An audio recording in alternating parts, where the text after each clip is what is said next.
Muy buenas tardes, soy Jorge Dubati, integrante de la comisión organizadora de este primer Congreso Internacional Virtual de Teatro Morón 2020, organizado en el mes de septiembre de este año por el municipio de Morón, por el Teatro Municipal Gregorio de la Ferrer de Morón, en sus 70 años, en su gran aniversario, con la Asociación Argentina de Mimo y con el Instituto de Artes del Espectáculo de la Facultad de Filosofía y Letras de la Universidad de Buenos Aires.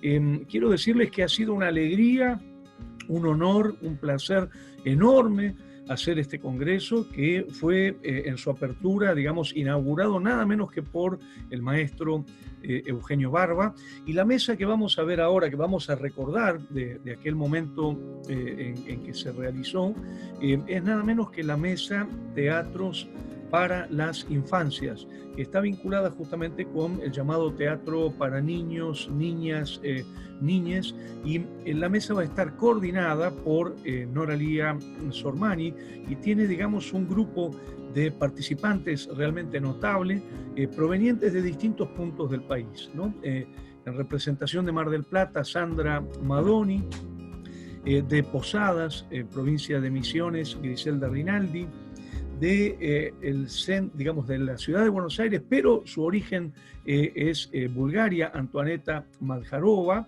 y Ciela Asad en representación de Morón, actualmente radicada en la ciudad de Miramar, en la provincia de Buenos Aires. Decir que es una mesa muy importante y con un gran resultado, ustedes lo van a poder comprobar enseguida, es realmente muy certero, pero ustedes ya verán los temas que se van a tocar, que realmente nos deslumbraron en su momento por la riqueza de los puntos de vista, por las diversas discusiones y sobre todo por el pensamiento desde las territorialidades de los distintos teatros argentinos. No hay un teatro argentino, sino muchos teatros argentinos, y esto se observa muy claramente en esta mesa vinculada al teatro para las infancias. Nada más me resta decir que para que ustedes puedan ya ver la mesa, en primer lugar, que la voluntad de este Congreso ha sido la de la descentración cultural. La idea justamente es por eso, y nos enorgullece enormemente que ha tenido como epicentro este Congreso la ciudad de Morón, y el Teatro Municipal Gregorio de la Ferrer. Es muy importante que este Congreso se haya hecho desde Morón y esperamos poder hacer próximamente ya el segundo. En segundo aspecto, y en complementariedad con esa descentralización del teatro, de los teatros argentinos, el espíritu federal que tiene esta mesa y que tuvo todo el Congreso, en el que están representados, teatreros que trabajan en distintos puntos del país, en distintas territorialidades.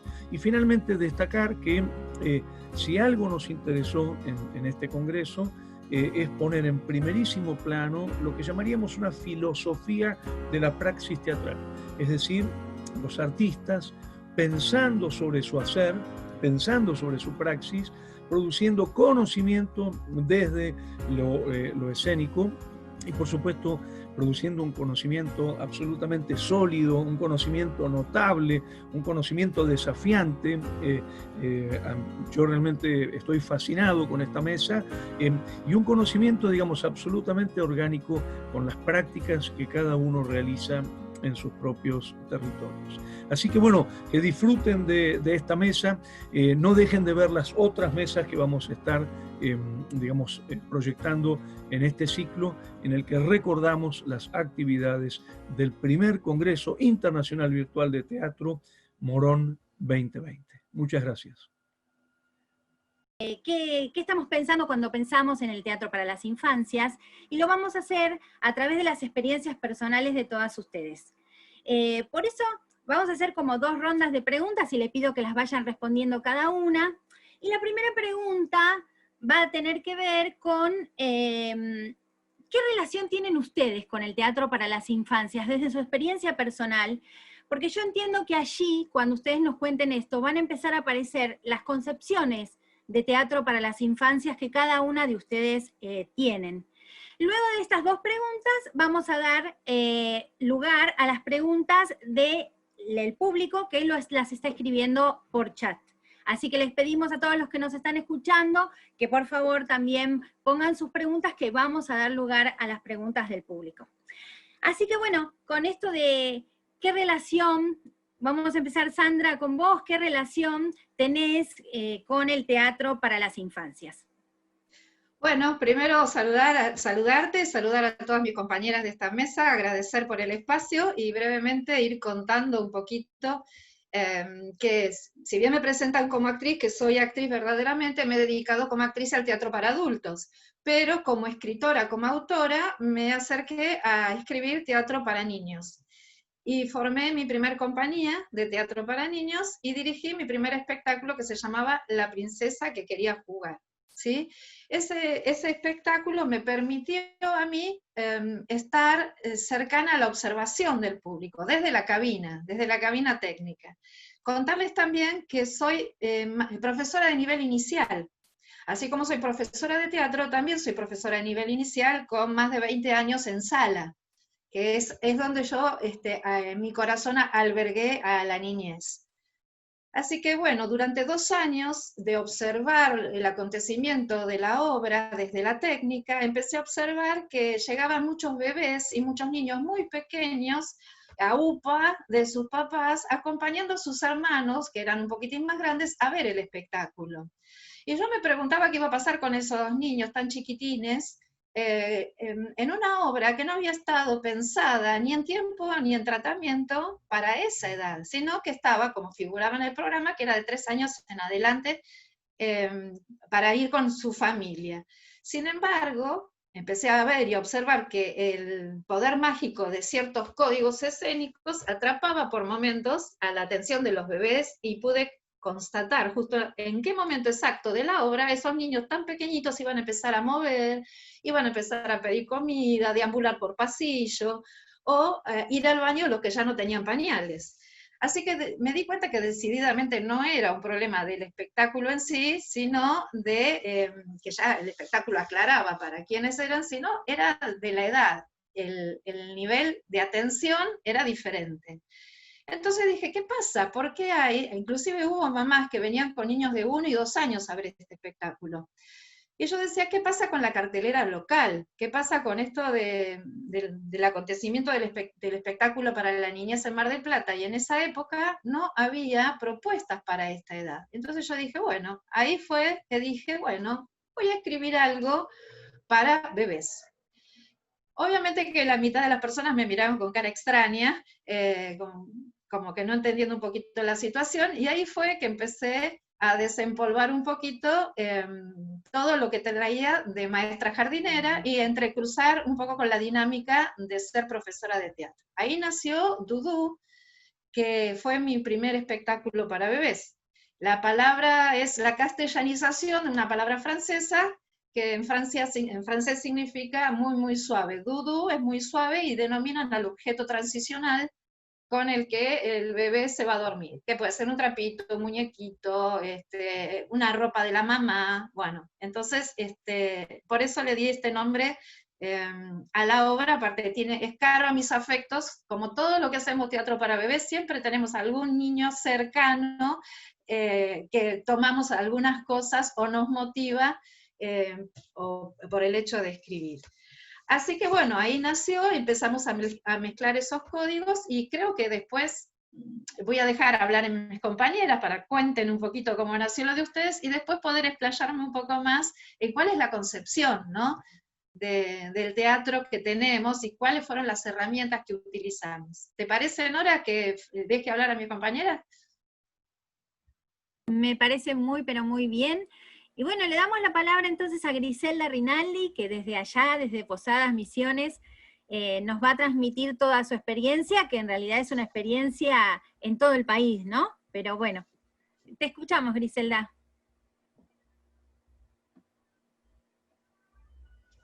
Ahí sacamos el micrófono.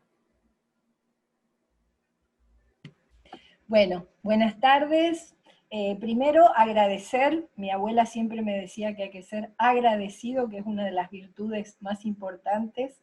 Así es que agradecer con mucha emoción, hacer parte, a la felicidad de pertenecer en una mesa con así compañeras de trabajo que conozco un poco la trayectoria de cada una, y por supuesto coordinando esta mesa alguien que quiero profundamente, Nora, y además porque me emociona ver esa sala de ese teatro en el que estuve hará más o menos 9 años contando cuentos, en ese escenario precioso, un lugar atiborrado de público, así es que bueno.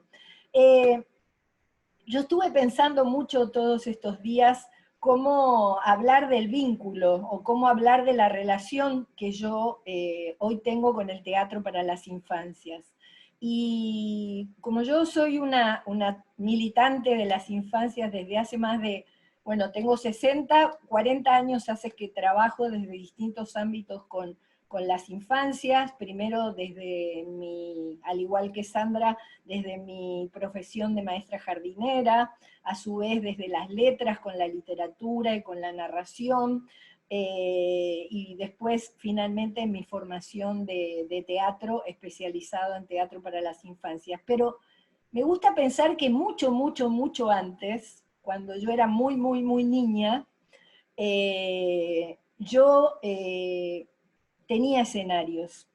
Hubo ocasiones, en términos de Graciela Montes, hubo disponibilidades desde los adultos que me rodeaban, cosa que a mí me parece fundamental en la vida de las infancias, que hicieron de mí que yo después decidiera dedicarme al teatro. Por ejemplo, vienen a mí, cuando evoco esos momentos, mi primer escenario, que era la mesa de granito rojo en la galería de mis abuelos italianos, que apenas si tenían primaria, que todas las noches eran mi público cautivo, y yo era muy pequeña, tenía 7 años, mi abuela me prestaba sus vestidos, sus abanicos, sus zapatos de tacón, y yo subida a la mesa de granito, después de la cena, cantaba en un italiano cocoliche que me había enseñado mi abuelo veneciano, y dicen ellos que yo actuaba, que yo hacía personajes. No tengo tan fiel ese recuerdo, pero sí sé que el aplauso de ellos me hacía sentir una Rita Pavone del momento, una persona absolutamente famosa, con lo cual eso alimentaba ese deseo por lo que estaba haciendo. Después recuerdo que en la primaria, ya a partir de 4º grado, estaba la señorita Juanita Ferroni, que murió de 100 años en mi pueblo, Cruz Alta, un pueblo de Córdoba, y que hasta mi papá había sido su alumno, que estimulaba y me decía que yo tenía mucha gracia y que la tenía que alimentar. Entonces, todos los años la señorita Juanita me ponía en el coro y me ponía en las veladas que se hacían en el pueblo, en la asociación mutualista, y yo recuerdo que durante todos esos años, hasta que me fui de la escuela primaria, yo hacía distintos personajes. Por ejemplo, me acuerdo de la Bámbola, que era una protagonista que significaba la muñeca y cantaba en italiano, hacía de pastora, hacía de ángel, hacía bueno, de todos los personajes que estaban en el momento, y me acuerdo que ahí tenía más público que me estimulaba aún más. Después en la secundaria tuve la suerte de que la profesora de educación física, más que por la educación física, se inclinaba por la expresión corporal. Y como a mí no me gustaban los deportes, potenció en mí toda la cuestión corporal, con la danza, y entonces me acuerdo que las veladas de mitad y fin de año eran sobre Lorca, sobre Cervantes, que ahí también empezó mi amor por la literatura, de la mano de mis profesoras de 3º, 4º y 5º año en esa escuela a la que iba.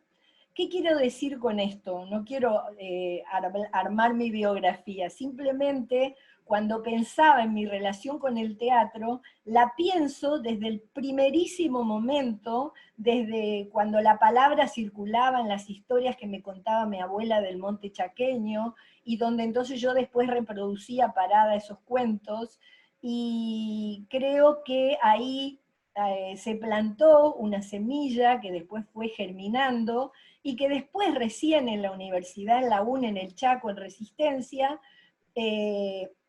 a través de la carrera de maestra jardinera, armamos esos grupos que suelen ocurrir dentro de las maestras jardineras, que hacíamos teatro.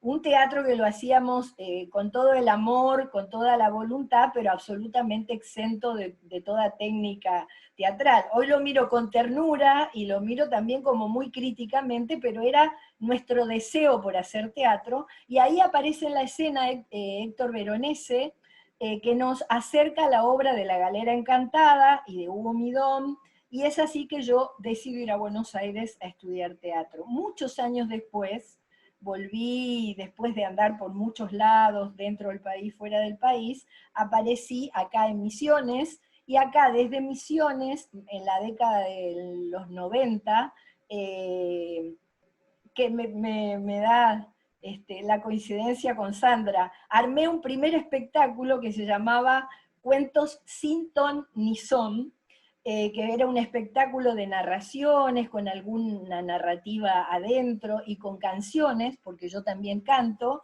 y de ahí emergió el nombre del grupo de teatro que hasta el día de hoy lidero, que hace títeres, teatro musical y narraciones, que se llama, este sí quedó ton y son, porque quedaba medio que no tuviera ni ton ni son, era como, así es que es ahí que desde hace 20 años acá, más de 20 años, 30 años, estamos con este grupo que va mutando, que tiene actores invitados, directores invitados, porque yo no soy directora, y bueno, y desde el lugar en el que trabajo en este momento como coordinadora del área de infancias del Parque del Conocimiento, he tenido la fortuna de poder haber producido algunas obras que para mí fueron emblemáticas, como el primer homenaje que se le hizo a Hugo Midón en la Argentina, que fue una recopilación de cuadros de sus mejores obras, junto a Rubén Segal y Carlos Gianni. En fin, 7 vidas, la vuelta del gato de Silvina Reinaudi, bueno, y aquí estamos. Creo que fue muy largo, pero podría haber sido mucho más largo aún, pero bueno, eso.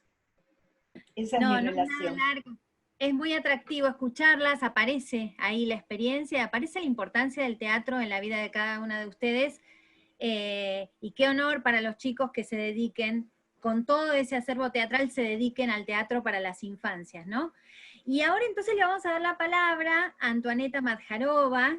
Ella, ahora sí podemos decir, de Bulgaria a la Argentina, y de la Argentina al Centro Cultural de la Cooperación, donde realiza una tarea magnífica, desde allí como gestora, pero también como creadora y artista. Así que te damos la palabra, Antoaneta.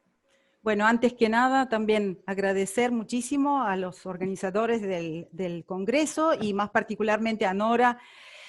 Nora es una persona queridísima, y estamos trabajando en millones de proyectos juntas, así que bueno, Nori, te quiero mucho, y bueno, gracias por la convocatoria, y también un placer compartir esa mesa con grandes creadoras, mujeres, así que bueno, me encanta estar aquí, y bueno, estoy súper agradecida.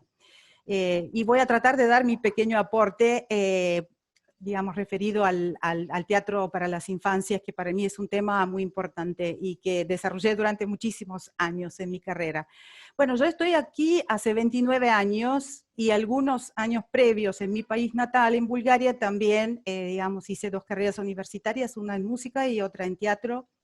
Y a partir de ahí, mis vínculos con mis 2 amores, la música y el teatro, porque creo que a partir de ahí conecto yo como artista, y a partir de ahí también mi conexión con los espectadores más pequeños. Una historia muy similar, no voy a dedicar tanto tiempo, muy similar a lo que contaba Griselda. En mi infancia también, yo tenía en la repisa de un armario en la casa de mi bisabuela, porque me criaron mis bisabuelos, tenía también armado un teatro de títeres, y cuando no me alcanzaban las muñecas, hacía digamos, de cualquier objeto, adorno de la casa de mi abuela, armaba personajes, escribía las historias para estos personajes, le armaba los muebles, armaba todas las relaciones entre ellos y desarrollaba la historia, ¿no? Por lo general jugaba sola o con una amiga, digamos, era una cosa muy íntima, pero recuerdo eso que desde mi más temprana infancia, debería tener, no sé, 5 o 6 años por ahí. Después sí, más tarde también en todos los juegos y más que nada en las temporadas de verano, en las vacaciones de verano de allá de mi país, también con mis amigas, también generábamos conciertos, recitales de música, concursos de música, obras de teatro, después cantábamos con mi hermana y nos grabábamos. Bueno, hicimos siempre actividades relacionadas tanto con la música como con el teatro.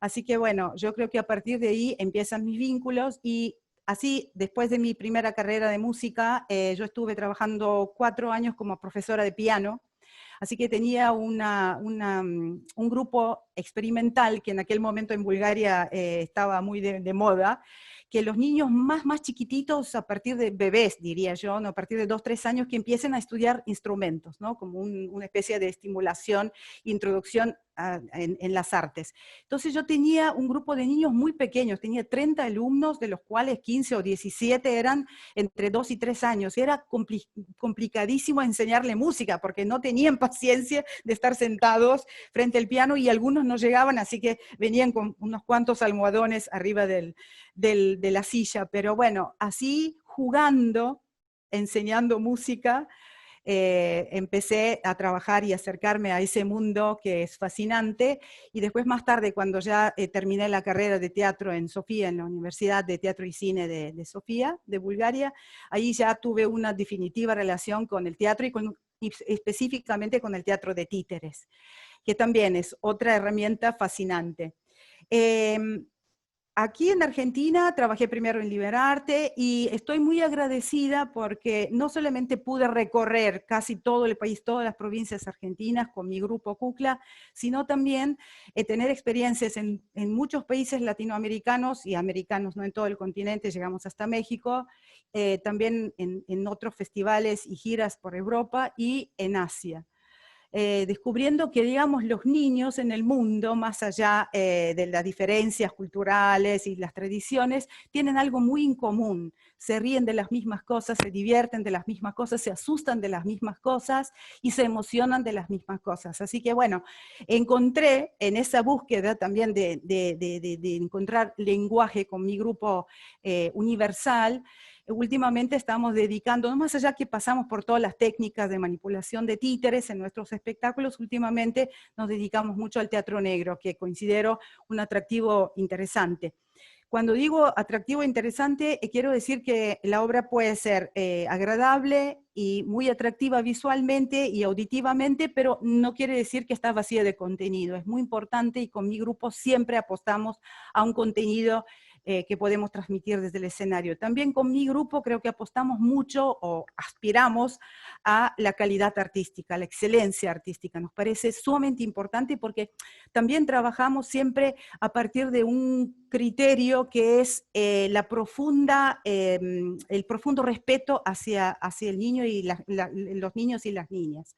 Hay que respetar estos seres pequeños que están en proceso de formación y que son sensibles además. Entonces, yo no creo que haya temáticas prohibidas, pero sí depende mucho en la forma, en la puesta en escena, cómo se resuelve, qué lenguajes uno busca, tanto expresivos como visuales, como textuales o sonoros, qué lenguajes se incorporan en la puesta en escena para que estos niños realmente vivan una experiencia agradable, placentera, ¿sí? Más allá que, repito, no tiene que ser para nada vacía de contenido.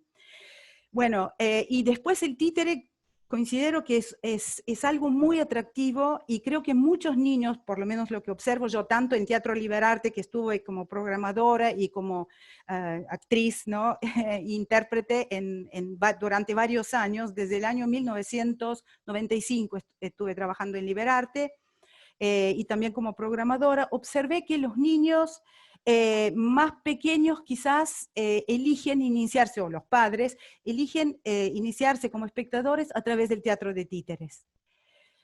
creo que también tienen una relación muy especial con los muñecos, con los títeres, porque bueno, los muñecos son los habitantes, digamos, naturales de sus cuartos, de sus dormitorios, de sus camas. Muchas veces ellos duermen abrazados a su muñeco preferido, también para superar los miedos, miedo de oscuridad, o qué sé yo, no sentirse solo durante el sueño. Así que bueno, están como, viven una experiencia muy relajada y muy placentera cuando se inician con obras de teatro de títeres. Lógicamente que otro factor interesantísimo y muy potente es la música, y más adelante ya pueden incorporar, ¿no? A los 4 o 5 años, lógicamente incorporan la palabra y otros tipos de actividades artísticas. Bueno, no sé, con mi grupo creo que hemos recorrido tantos escenarios. Es un grupo que, bueno, sin que suene demasiado exagerado, pero nosotros no bajamos de cartel, estuvimos 29 años permanentemente, 29 temporadas ininterrumpidas en cartel aquí y 3 temporadas en Bulgaria, así que tenemos más de 30 años de experiencia con el grupo Kukla, y además recorrimos 300 salas, 300 escenarios distintos en el país, en América Latina, en Europa y otros en Asia también.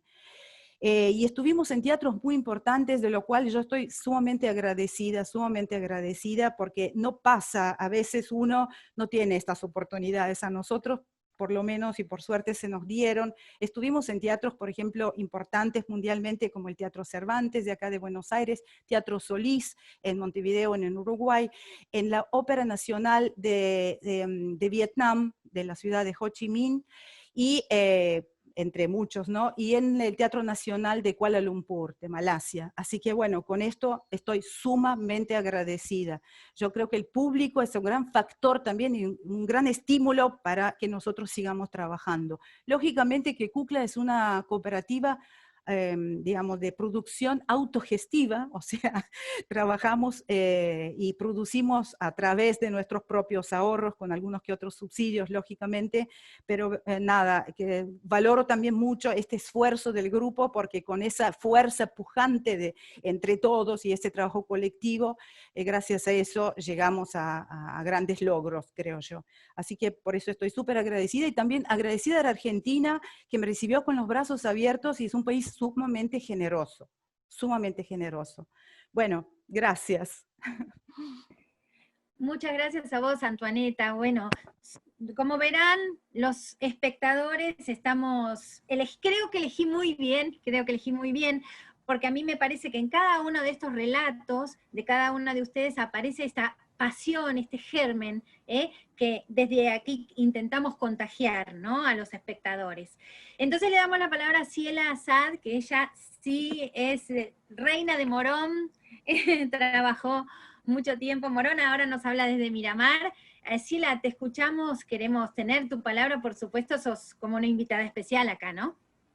Muchísimas gracias, Nora, es un honor para mí participar de esta mesa con tan grandes compañeras, y agradecer muchísimo a la Municipalidad de Morón, al Teatro de Morón, porque es un orgullo ser una representante en esta mesa. Un teatro que realmente está en vínculo directo con la historia de mi vida, así que muy agradecida. Bueno, el teatro fue mi secreto, un lugar único y diverso donde descubrí que cabe toda expresión y quien la hace vivir. Un ábrete sésamo, hacia adentro. Este cuento sucedió cuando terminó la escuela secundaria. En la infancia, la poesía advino como una magia que desordenaba las palabras y siempre me dejaba a orillas de un mundo otro. El adentro de las mandarinas, de las semillas, de todo lo que presentía, sentía y observaba. Desde una ramita hasta una estrella, desde la tristeza y la pavura, hasta el amor con sus encantos y desencantos, al decir de la querida Violeta Parra. El arriba, observando el mundo desde la copa de los árboles, cuando me crié en la parte de infancia que me crié en la costa. El abajo, desde lo inquietante, lo subterráneo, lo padeciente, que creo que en todas las infancias también está lo padeciente. Entonces, ¿cómo pienso el teatro para las infancias? Como un concebir, un explorar, comprender, entender, percibir, penetrar, alcanzar, proyectar, imaginar, crear, pensar con todo el cuerpo. Un teatro pluripotencial y poético, de hondo compromiso con la magnificencia poética de las infancias, con la curiosidad, el juego y con los dilemas reales, existenciales de las y los chicos, o chiques. Un teatro que descubra a cada paso, que no dé nada por sentado, un teatro en movimiento que siempre se interrogue a sí mismo. Soy poeta, profesora nacional de expresión corporal, actriz, dramaturga, autora de literatura infantil y de canciones también. Y todo esto que parece mucho no lo es, porque es el entramado de esa misma dedicación al contacto con las infancias, al estudio, a la formación, sobre todo al contacto con las infancias. El profesorado de expresión corporal me permitió zambullirme en el cuerpo y toda la carrera me permitió investigar el vínculo de la poesía con el cuerpo y con la escena. Conocer a grandes maestros como Iris Scaccheri y luego a Eugenio Barba validó mis búsquedas. La tarea que emprendimos en el Living Teatro de Castelar, con el padre de mis hijos, Daniel Zavala, quien es hoy el director del teatro, que era el living de nuestra propia casa, llevando la experiencia y conocimiento de nuestras formaciones, de mi formación en la educación por el arte, a los grupos de niñes, donde trabajé en el área pedagógica. Los ciclos de vacaciones de invierno, con el padrinazgo de Hugo Midón, Elsa Bornemann, Adela Bach. También trabajé con Adela como narradora. En el 2000, el nacimiento del colectivo poético teatral Vuelos, que dio nacimiento al primer elenco infanto-juvenil, Locos por el Teatro, con el que viajamos al interior del país, a Uruguay, a Chile, también tuvimos contacto en Berlín con el Grips Theater, en un intercambio donde íbamos a poner en escena las aves de Aristófanes, cada uno desde su país. Bueno, finalmente no se dio la posibilidad de viajar, de terminar de cerrar ese primer contacto, pero bueno, hasta ahí llegamos, ¿no? La importancia del entrenamiento y de la producción, todo lo que aprendí con niñas que en ese momento tenían entre 9 a 13 años, y el deseo de comprometerse con toda la hondura y con toda la disciplina que exigía el hecho de pertenecer a un elenco que fue contratado, por primera vez contrató a niños la Fundación El Libro, para la Feria del Libro, es decir, siempre como aprendiendo. Entonces, las infancias necesitan la cultura teatral. Por un lado, ellos como creadores, que desde nuestra forma de trabajar siempre fue la creación colectiva, donde aprendimos que no había un teatro infantil, sino que había infancias que cuidar y que proteger, y hoy utilizaríamos la palabra empoderar, ¿no? Y ellos como receptores, por natural contacto con la cultura. Nosotros haciendo teatros para las infancias, junto con mi compañero Daniel Cusolino, llevándolos a conocer teatros, autores, llevándolos a los teatros oficiales, o sea, nunca quedándonos solo en Morón, siempre mostrándoles los hacedores del teatro y los teatros, ¿no? Lo que implica hacer un despojamiento, una síntesis, claridad. Generalmente trabajamos con poemas, con cuentos escritos por nosotros o encontrados, ¿no?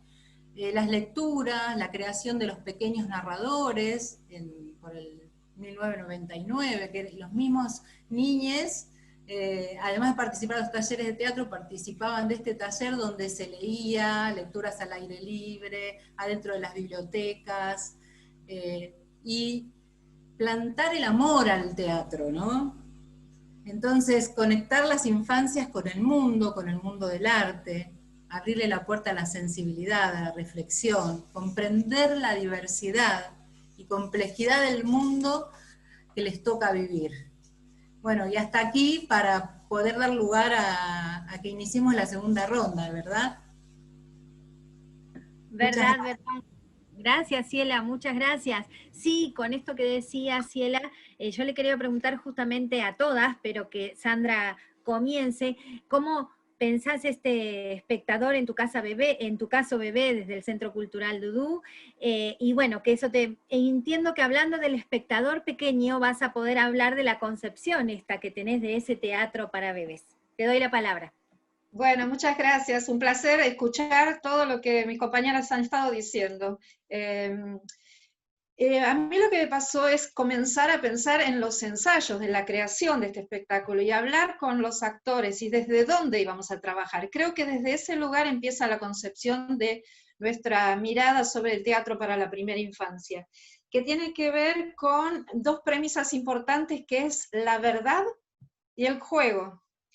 Esas eran las premisas de los ensayos, indagar, explorar, que los actores se encontraran con su niño interior, que no actuaran sino que fueran, que no importara la edad que tenían, sino que tenían que ser verdaderos en este aquí y en este ahora. Y una vez que se comprendió a través de diferentes estímulos, se fue encontrando el modo de trabajo, y como vengo del palo del teatro, empezaron todos los elementos de la estructura dramática a organizar nuestra historia.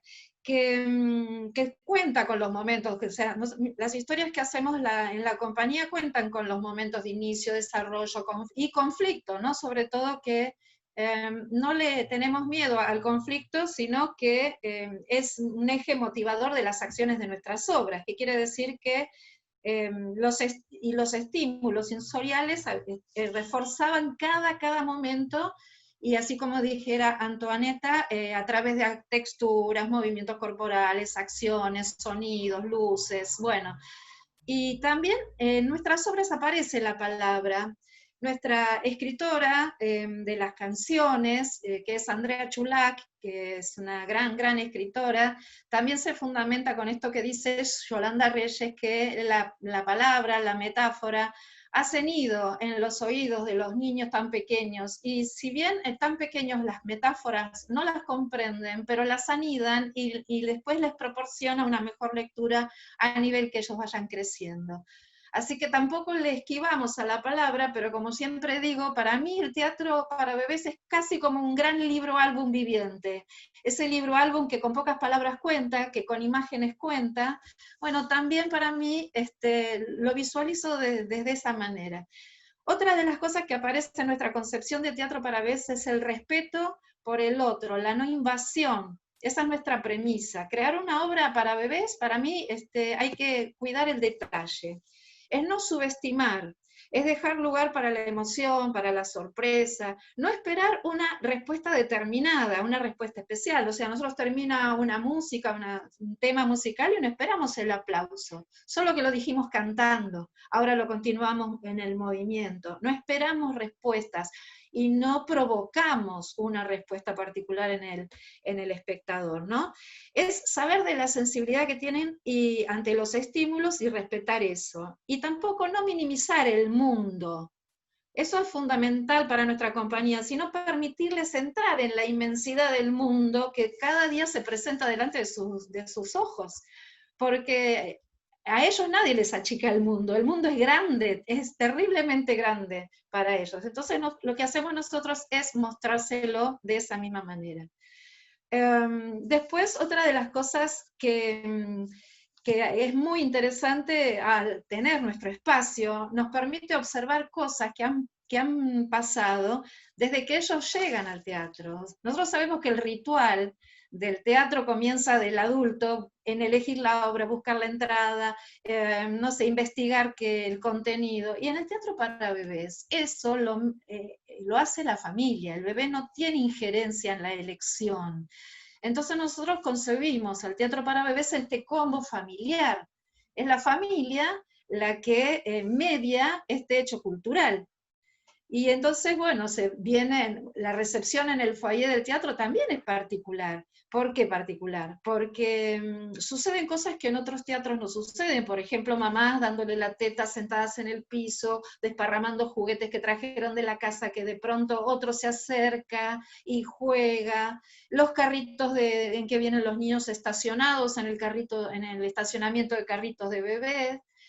Y otra de las cosas que sugerimos a los papás también, que le entreguen la entrada a ellos, y cuando ingresan a la sala, recibimos entradas mordidas, chupadas, baboseadas, y se las cambiamos por programas de mano que adecuamos para los bebés, que son de tela. Nuestros programas son para ser mordidos, estrujados, chupeteados, y tienen doble información para el adulto, que se lleva la ficha técnica y demás cosas, y una estampa para el niño, que suele identificar esa estampa con algún objeto que aparece en la escena, y que muchas veces a bebés los hemos visto leer. ¿Cómo leer? Y sí, leer la imagen y asociar la imagen del programa con el muñeco que aparece en la escena, el títere o el objeto. Y ahí aparece otro gran acontecimiento, con los años que hace que estamos observando a los espectadores, que es algo que me gusta mucho, y pregunto siempre, al recibirlos, tengo un breve diálogo con los padres, porque creo que uno también debe acompañar este tránsito, porque son primerizos en llevar a sus hijos al teatro, y hay cierto temor de este condicionamiento, de decir que el espectador tiene que portarse como. Hay que portarse de alguna manera. Entonces uno los acompaña y dice que puede ser. Cuando en todos los lugares parece que los niños molestan, en un restaurante, en otros lugares, en este lugar no, ellos pueden ser. Entonces aparece lo que yo digo, un ambiente, se crea un ambiente como de tribu de crianza, en la sala expectando un espectáculo de bebés. ¿Por qué digo tribu de crianza? Porque los papás parecen pulpos. No solo tienen la mirada puesta en su hijo y en el espectáculo, que hacen que es como una tríada que se arma, sino que empiezan a sostener niños que aparecen a sus lados, que no son suyos, ¿sí? Entonces ahí es cuando yo digo que se crea algo, este famoso convivio, en palabras de Dubati, que es tan único, y que esta obra se completa con eso. La obra se completa con lo que pasa en la escena. Y después, al finalizar, es muy interesante en este tiempo de compartir cómo un niño tan pequeño, desconocedor absoluto de las personas que están arriba del escenario, se acerca sin ningún temor a abrazar, a besar a los intérpretes. Quiere decir que ahí hubo verdad, se sintieron seguros, se sintieron acompañados, se acercan y establecen ese vínculo después de romper esto de la ficción y la realidad, y volver al encuentro. Tengo muchas más cosas para decir, pero no sé, a veces como me toca hablar primera, es como que no quiero dejarle poco tiempo a mis compañeras. Si queda un tiempito más, o en las preguntas, me sigo explayando. Muchas gracias por el momento. No, muchas gracias, Sandra. Sandra, siempre tan educada, divina, divina. No, y ahora le quiero preguntar a Griselda. Griselda, vos sos una gran representante del teatro musical. Bueno, he visto Cosas de Payasas, he visto Mil Narices, La Familia Fernández, todas, el Siete Vidas, todos espectáculos que yo pude ver ahora, en estos últimos años, donde, bueno, tenés un rol protagónico allí desde la creatividad como artista. ¿Cómo pensás ese espectador niño, ¿no?, al que tenés que enfrentar con tu arte? Contanos un poco esa experiencia. Voy a ser un poco insurrecta, porque para llegar ahí quiero leer este texto breve que escribí, porque para mí el teatro, antes que nada, es literatura, el teatro es voz, primero que nada, antes que la puesta en escena. Para mí es sustancial la historia que queremos contar, y después vemos cómo la queremos contar, o en todo caso van en conjunto. Entonces, un poco abrevando en lo que decía Sandra también, y continuando con lo que yo venía diciendo, podría seguir evocando cientos de escenas para que a partir de allí, desde esa emoción antigua que a todos nos atraviesan, pudieran visualizarse cientos de encuentros amorosos, a mi modo de ver, fundantes e insoslayables. Uno de ellos, el encuentro con las palabras, porque de todo lo que conté antes, en todas esas escenas estaban las palabras. Esas palabras que antes de llegar al mundo, porque ahora gracias a la neurociencia sabemos que ya a los 6 meses los bebés adentro del vientre de una mamá escuchan lo que está pasando. Ese encuentro con las palabras que apenas llegamos al mundo tienen olor antiguo, que están ahí antes que nosotros, todas las que nos designan el mundo, la que dice o oculta el destino de las generaciones que nos han precedido, así como los deseos que nos han hecho nacer. A cada uno de nosotros, cuando llegamos al mundo, nos toca encontrar nuestro lugar en ese lenguaje, situarnos en él, en ese lenguaje que primero es en las palabras, en la musicalidad de las palabras, y que después, cuando empezamos a llevar a los niños a esas experiencias escénicas, es esa complejidad tan rica que el buen teatro debe tener. Es imposible volver a encontrar esa emoción que debió de suscitar en nosotros cuando éramos muy pequeños, el misterio de las palabras escuchadas, más allá de que fueran inteligibles. Es complejo evocar la fascinación que sentíamos por esas sílabas que nuestra mamá nos musitaba en ese triángulo amoroso que primero era la mamá, nosotros y la palabra, o el papá, nosotros y la palabra, y que después aparece en el libro, en la historia, y que después lo encontramos en el teatro. Es complejo evocar esas antiguas emociones que fueron fundantes, en las que yo creo profundamente, en términos de Césare Pavese, nos constituyen en esa patria que para mí es la infancia. Entonces, aunque parezca contradictorio, pienso que cuando abrazo el teatro para las infancias, no hago un teatro para las infancias, sino que hago un teatro para todo público, o pienso un teatro para todo público, en el que gracias a determinadas estéticas y mecanismos que siempre trato que sean de calidad, más allá de si me sale o no, se sientan involucrados tanto los niños, las niñas, como los adultos. En esa concepción de teatro creo.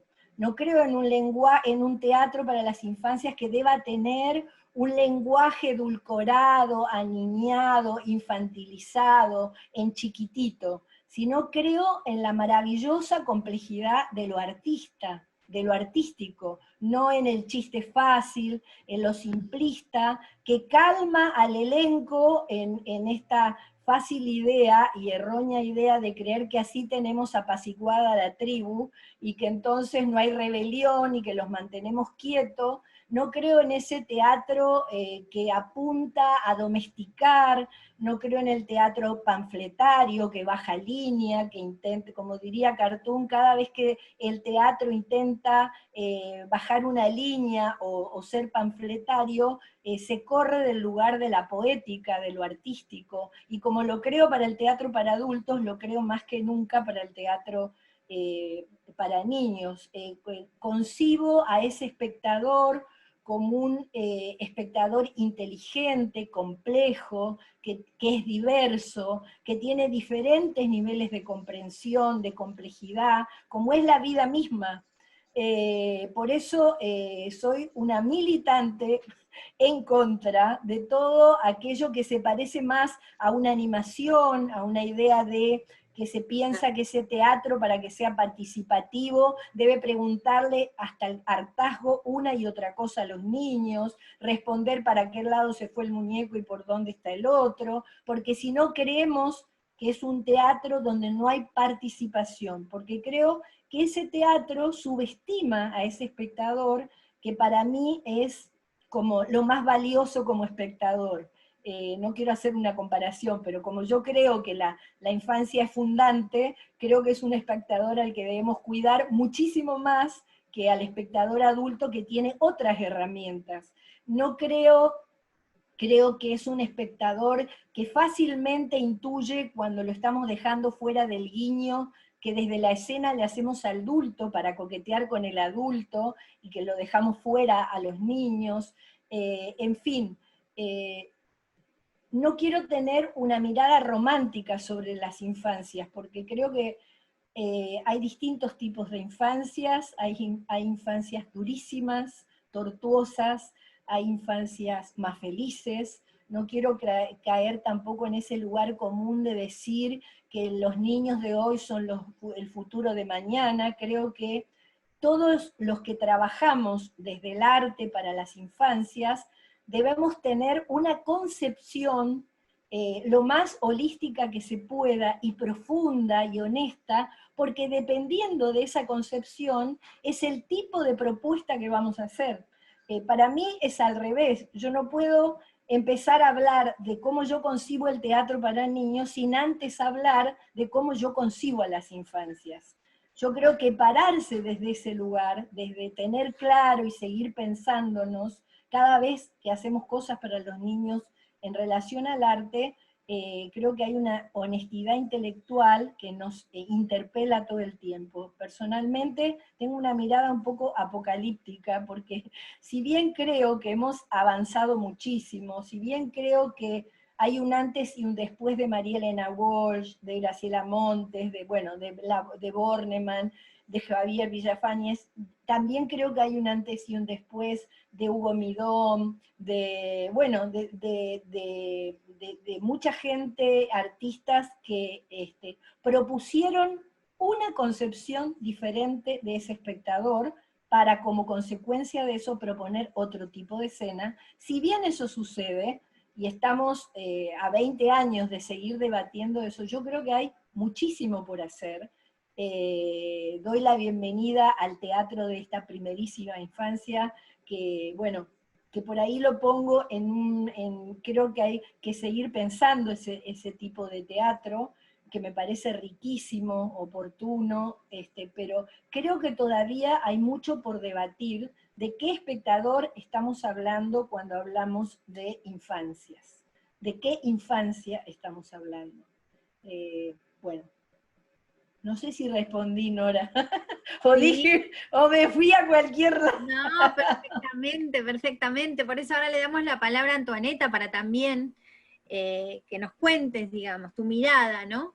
Mira, yo retomo el concepto de infancias porque a mí también es un tema que me interesa muchísimo y coincido plenamente con Griselda, que hoy en día no hay que hablar de infancia, sino de infancias, porque según, digamos, las realidades sociales y económicas de las familias determinan muchísimo también la infancia de los niños de esa familia. Así que en ese sentido también hay que replantearse a qué tipo de espectador, a qué infancia le hablamos.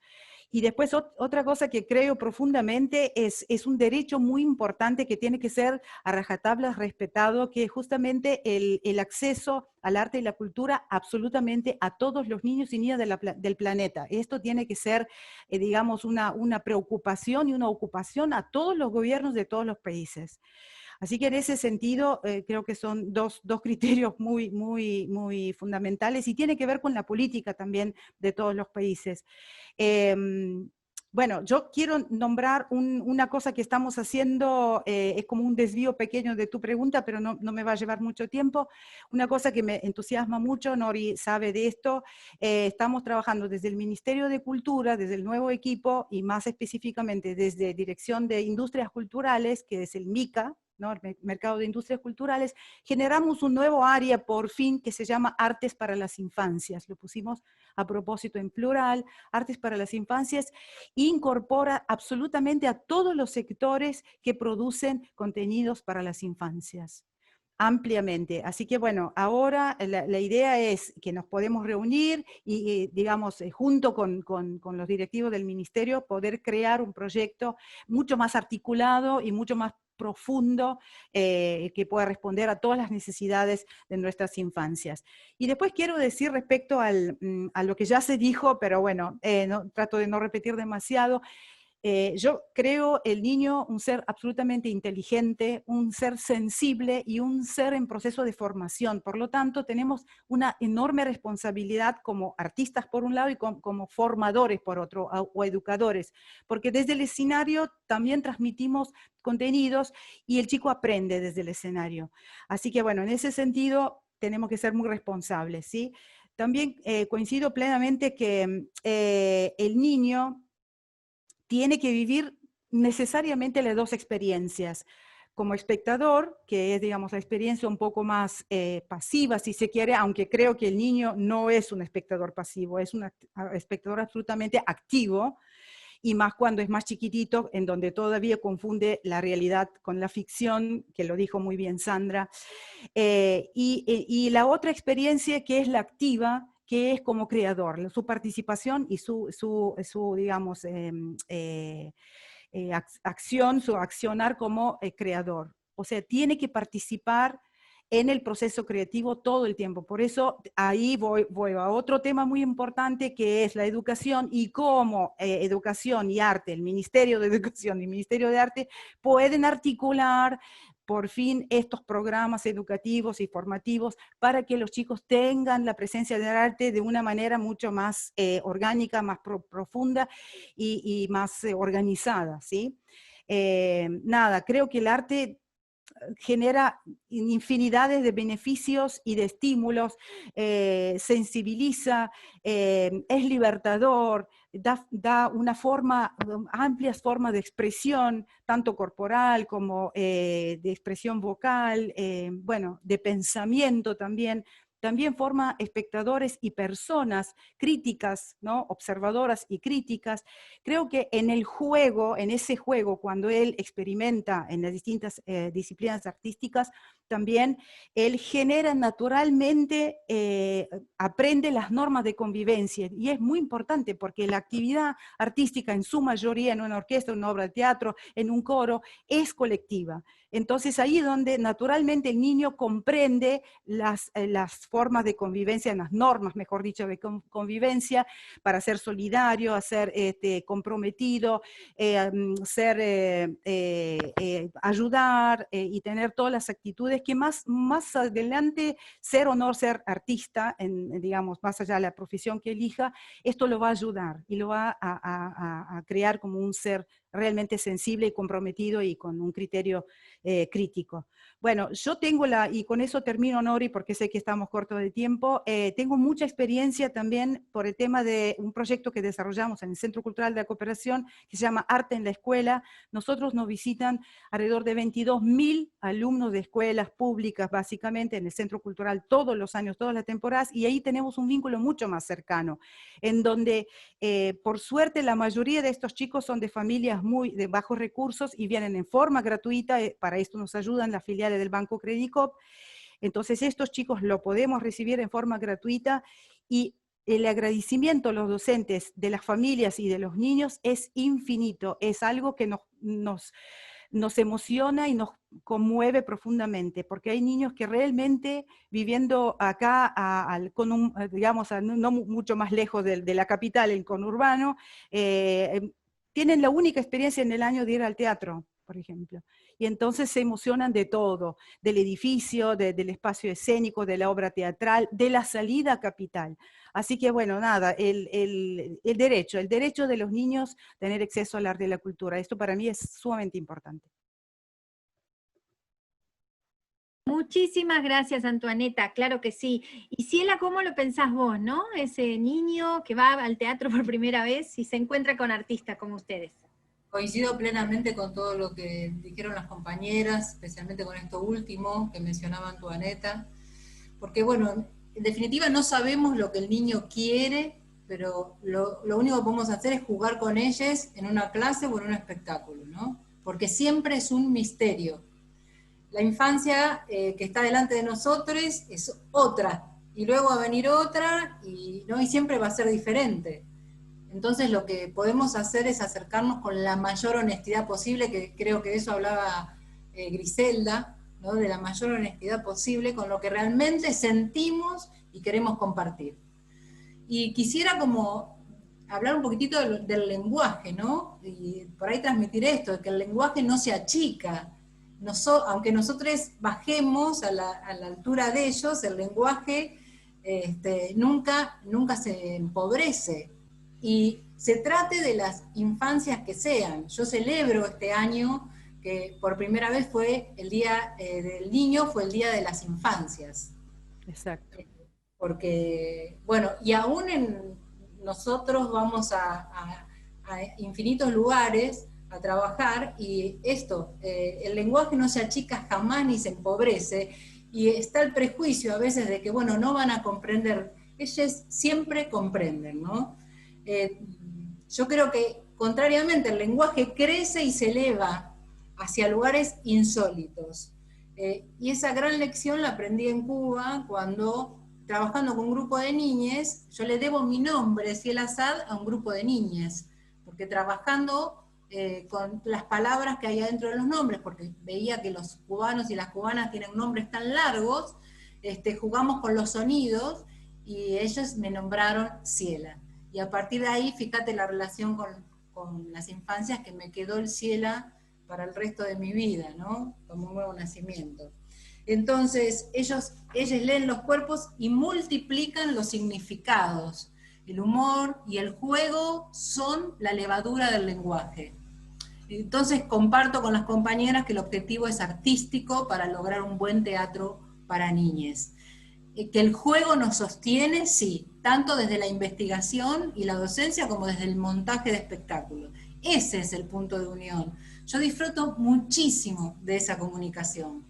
Como público ya sabemos, tienen un rigor de verdad que a veces espanta, pero que bueno, a mí me conmueve, ¿no?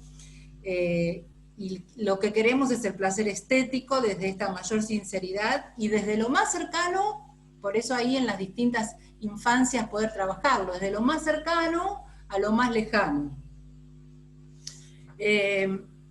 Y también lo que me gusta hablar, porque también soy una militante de las infancias y de los derechos, que vivimos en una cultura completamente abusiva, y que los temas que me interesan a mí como artista y como docente son los que tienen que ver con la libertad y con los derechos, ¿no? El derecho a la protección adulta, al arte, el respeto a la diferencia. Quiero contar rápidamente una experiencia en una escuela donde estábamos haciendo un espectáculo, donde contábamos escénicamente Niña Bonita, de Ana María Machado, y un niño levanta la mano y dice que vaya a lavar los platos, que vaya a trabajar de esclava. Fue un impacto tremendo para mí, y obviamente le cogí el guante, cómo trabajar todo eso, ¿no? Obviamente pudimos trabajarlo en el momento, en diálogo, abriendo el diálogo con ellos, pero fue tremendamente fuerte. Entonces, esto que decía, creo que Sandra, o de Griselda, de no romantizar las infancias, ¿no? Los festivales, que para mí son muy importantes, o por lo menos lo fueron para mí, porque se generan ámbitos de discusión, de intercambios de experiencia, de reflexión. Yo me preocupé más por participar de festivales por ahí, de buscar un lugar de visibilidad, porque justamente es donde para mí se aprende muchísimo y donde también se ven reflejadas las distintas infancias. Me gustan los espacios en blanco, los silencios, fundamentales para el juego de la imaginación. Y tener en cuenta esto, de que ellos perciben desde lo corporal lo que ven arriba del escenario. No sé, yo siempre quise aprender de los chicos, y porque ellos saben diferente, ¿no? Y si quiero tomar en serio a un chico con todas sus inteligencias, con todas sus carencias, con toda su totalidad, ¿no? Como espectadora me tengo que tomar en serio a mí misma. Esto es lo que aprendí, ¿no? Y tratar temas que me interesen, y escuchar mucho. Me parece que el entrenamiento es a través del oído. Y por ahí me gustaría cerrar contándoles que en esta cuarentena llevo adelante un proyecto a través de mi canal de YouTube, donde decido acompañar a las infancias en esta cuarentena como un servicio cultural, subiendo, a partir de escuchar a los chicos, de subir cuentos, canciones y meditaciones para ellos, ¿no? Y acá está el sentido que para mí, por lo menos tiene nuestra tarea, nuestro oficio, de servicio, o sea, atender y cuidar. Tal vez no todas están de acuerdo, pero yo siento esto, ¿no? Que es estar a disposición del otro, también trabajar para las infancias, ¿no? Y que como nuevo teatro, imagino como hacer un compost, como transformar estos residuos que estamos recibiendo, ¿no? Toda la basura y todos los residuos de todo lo que estamos viviendo, convertirlos en naturaleza. O sea, la magia de hacer el compost es esa, ¿no? Entonces, estoy proyectando un teatro en la naturaleza. Por eso estoy acá en Miramar. Pensar mucho en las nuevas palabras, las palabras que tienen raíces igual que los árboles. Bueno, eso, los niños se ponen en contacto con mundos poéticos cada vez que ven un espectáculo, así sean bebés, ¿no? Como las espectadoras y los espectadores de Sandra. Y para mí es importante que esos mundos poéticos inviten al público a seguir ese santo juego de crear, ¿no? Y la clave es el volver a ver, ¿no? Volver a verlos, volver a leerlos a estas nuevas infancias, volver a leerlas. Bueno, eso. Muchísimas gracias, Ciela. Bueno, me llueven las preguntas para ustedes, no para mí. Las voy a, si les parece, por respeto al público, las voy a leer, y después cada una va tomando algunas, si les parece. Por ejemplo, desde Chile nos dice Ruby, si alguna vez, o cómo utilizan las nuevas tecnologías, y la interactividad tecnológica en sus obras. Ana Aldana dice cómo es el proceso, le pregunta a Sandra seguramente, para presentar una obra de teatro para bebés. ¿Cómo es pregunta más por el proceso, ¿no? Algo has hablado, Sandra, sobre eso. Por otro lado, Claudia Quiroga pregunta cómo conmocionó en las creaciones de ustedes la ESI, ¿no? La Educación Sexual Integral en nivel inicial, ¿no? Por otro lado, el Grupo Sur Testimonios, Voces para la Unión, dice, tomando en cuenta nuestro hoy, esta virtualidad que nos arropa, para algunas, y algunos nos sobrepasa o asfixia, ¿no? Dice, ¿cuáles son los nuevos desafíos en lo que ustedes están haciendo dentro de esta pandemia? A eso se refiere, ¿no? También hay una para Ciela que dice cómo se conecta el vínculo del cuerpo y la emoción a través de las pantallas. Es una pregunta parecida, digamos. Cintia Canteros dice, ¿qué herramientas del teatro con eje en la infancia encuentran que pueden servir para continuar imaginando mundos posibles en contextos de confinamiento? Es decir, estamos todos con la cabeza en estos confinamientos y pensando qué pasa con los chicos y qué pasa con el teatro, ¿no? Todo el tiempo. Ya Antoneta me había dicho, va a salir este tema porque es como necesario, es lo que está en nuestras cabezas. Gabriela Sixto dice, ¿cómo inciden los sonidos y movimientos de los espectadores bebés en los artistas que están trabajando sobre el escenario? Nicolás Berrueso dice, en contextos de infancias marginadas, y ya se habló también un poquito de eso, dice, ¿debo insistir con mis juegos teatrales o usar lo que los chicos me proponen? Estoy hablando de contextos donde hay violencia, robos y armas entre los chicos. Bueno, Griselda habló de estas infancias, ¿no? Donde aparece en estos contextos tan fuertes, que no es fácil y que es complejo. Carlos Piñón es una pregunta parecida en el sentido de cuáles tendrían que ser las características cuando uno quiere abordar para los chicos los temas catalogados como fuertes o delicados, ¿no? Eso también está. ¿Cuánto es el tiempo que los bebés recepcionan las propuestas teatrales? Carlos Piñón vuelve a preguntar esta pregunta, ¿no? De qué pasa con esos temas delicados y cómo debemos tratarlos. Así que como verán, los espectadores están con muchas inquietudes. No sé si alguna quiere responder a alguna de aquellas preguntas. Bueno, Sandra, sí. Voy a hacer como un picadito para dejar también espacio al resto. Algunas voy a recoger el guante, específicas de teatro para bebés, y dejo a mis compañeras el resto. Pensamos en obras de teatro para bebés en un promedio de 30 a 35 minutos de espectáculo. Eso no quiere decir que algunos puedan recepcionar más tiempo, pero nos reservamos después a lo que nosotros llamamos desmontaje, y en algunas otras compañías lo hacen también de otra forma, que es guardarnos después para ese pequeño vínculo de encuentro con los actores y con los objetos escenográficos. Entonces el total son 40 minutos, pero de espectáculo hay 30-35. Más o menos ese es el tiempo que se están tratando las obras de teatro para la primera infancia. Con respecto a las temáticas particulares, yo tengo 2 obras y una en creación de bebés.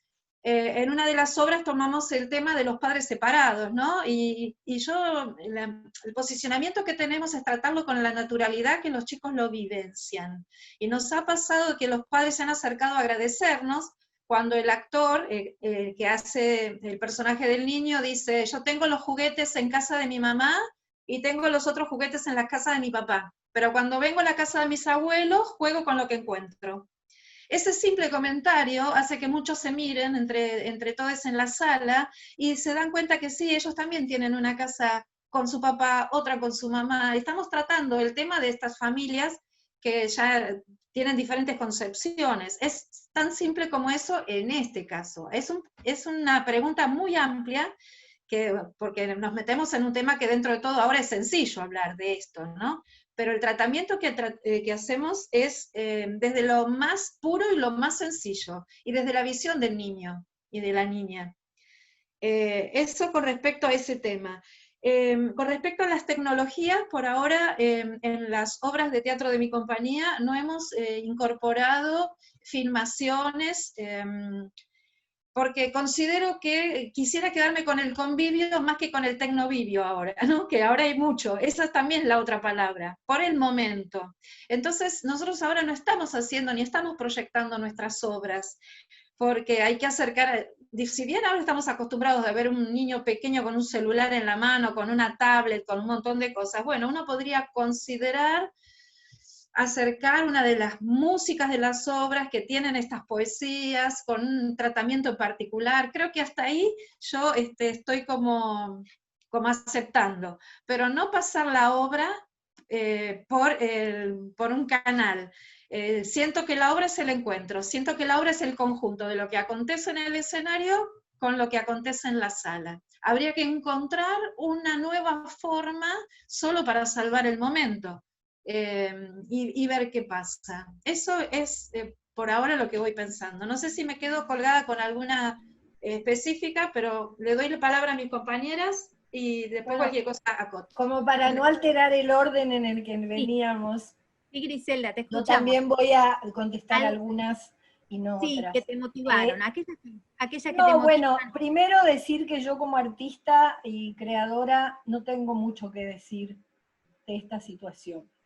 Creo que esta situación me ha dejado sin palabras para decir, y bueno, por más que uno analiza y da vueltas, y qué es lo mejor si el tecnovivio, digo, no tengo mucho. Yo, fíjense, voy a decir algo que quizás suene mal, ¿no? Yo creo que simplemente hay que esperar, y esperar. Mientras vamos pensando, mientras vamos repensando otras prácticas que tuvimos, me parece que es un tiempo para eso. Con respecto a lo que pasa en relación a los niños, creo que es un tiempo más que nunca para arroparlos de palabras, desde los lugares, desde el rol de la familia, desde lo que sea el tipo de familia que sea, digamos, la familia prolongada, el núcleo más cercano. Creo que es el momento, si siempre fue importante llenarlos de palabras, poner en palabras lo que está pasando, creo que este es un momento así, la vedette de ese momento. Creo que lo peor que les puede pasar a los niños en este momento es que los abandones a los celulares, a las computadoras. Siento que hay que la cercanía, que la palabra es lo que los va a salvar, lo que nos va a salvar. Uh-huh. Por último, con respecto a algo que como que no fue muy clara, o sea, fue clara la pregunta, pero no me quedó colgada de lo que hubiera querido decir. Yo no creo en un teatro subsidiario como no creo en una literatura subsidiaria para temáticas. Creo que el teatro debe ser poesía, debe ser metáfora, es arte, el teatro es arte. Por lo tanto, todo lo que después completa el espectador, es tarea del espectador, con su universo, con su experiencia, con lo que completa con el que está al lado. Es tarea de los padres, en todas sus formas, y de las madres, crear niños solidarios, trabajar los valores. No creo que esa sea tarea del arte. Yo creo que sí, el arte pone en la escena la realidad compleja en la que uno vive, y se toma, digo, Midón era una persona que todo el tiempo tomaba temas de la actualidad, y hasta cuando intervenía o hacía la adaptación de un cuento clásico, trataba de meter de esos guiños que tenían que ver con la actualidad y con la realidad compleja. Pero, insisto, no creo que el arte esté para ser subsidiario de nada, sí está para emocionar, y creo que tampoco debe haber un tabú, es decir, si la literatura, la muerte existe, hay que hablar de la muerte, no tratando de hacer lo didáctico de la muerte, sino ver cómo hablamos de la muerte, qué sé yo, El patio y la muerte, que es uno de los libros de Elfrud que me parecen, bueno, habla poéticamente de la muerte, pero habla, y me parece que un niño tiene el derecho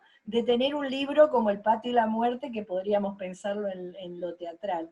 Bueno, eso.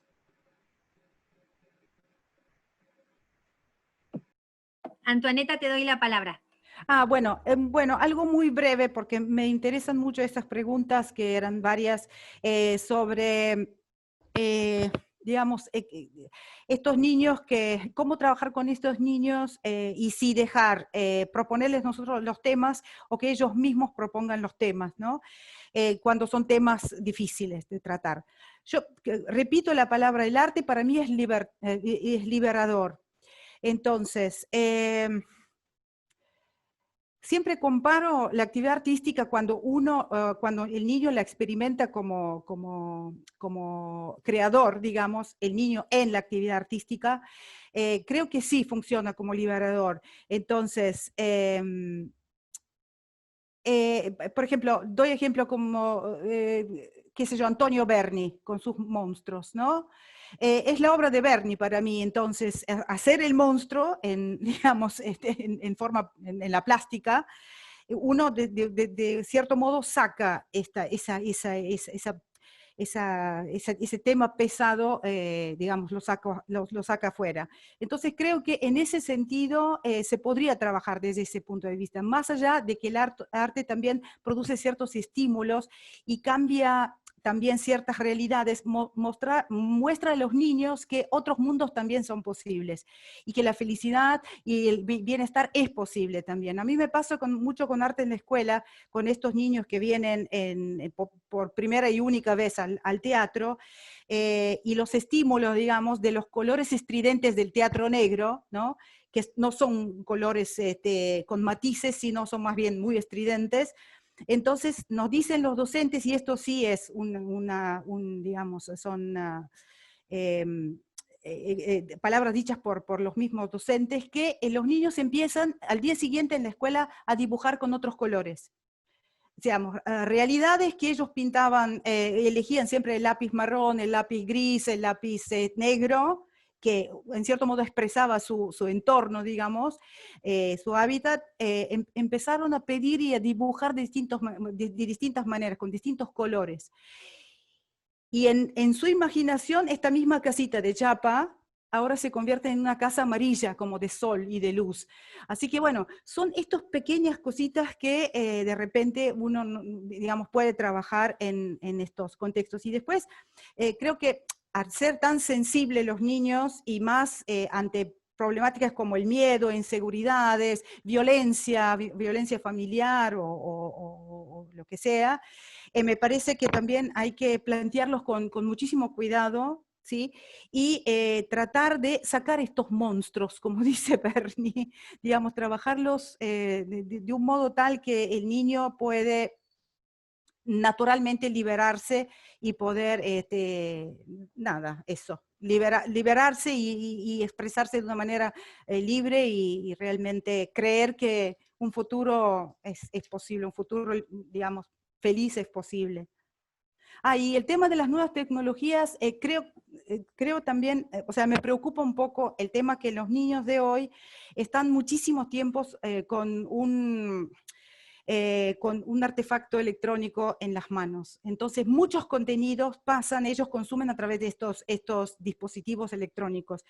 Y estos contenidos a veces no son, digamos, no hay filtros para estos contenidos, porque ni siquiera los propios padres hacen el filtro necesario. Entonces hay que tener mucho cuidado y para mí está en el ámbito familiar y en el ámbito educativo producir ese equilibrio para que los niños puedan tener actividades en aire libre o recreativas presenciales, como es el teatro, la música, otras actividades presenciales, y después, digamos, este mundo del tecnovivio que es inevitable y ellos tienen un don especial para estar todo el tiempo conectados y lo comprenden, porque es una generación que lo tiene genéticamente. Muchas gracias, muchas gracias. Ciela, acá había una pregunta, no sé si querés contestar esa específica que era para vos, que dice, ¿cómo se conecta el cuerpo y la emoción con la pantalla? Sí, bueno, mirá, vos sabés que yo escribí los cuentos de La Buena Pipa, y una de las cosas que decíamos cuando pusimos los cuentos en un espectáculo, era un espectáculo para estar lejos de la pantalla, bueno, no me acuerdo exactamente la frase, pero... Y ahora pasó que en vacaciones de invierno, hicimos ciclo de vacaciones de invierno, pero desde casa, a través de la pantalla, y cuando... con mi compañero Dani Cuso estábamos haciendo el espectáculo desde casa con la pantalla, decíamos, qué paradojal es esto.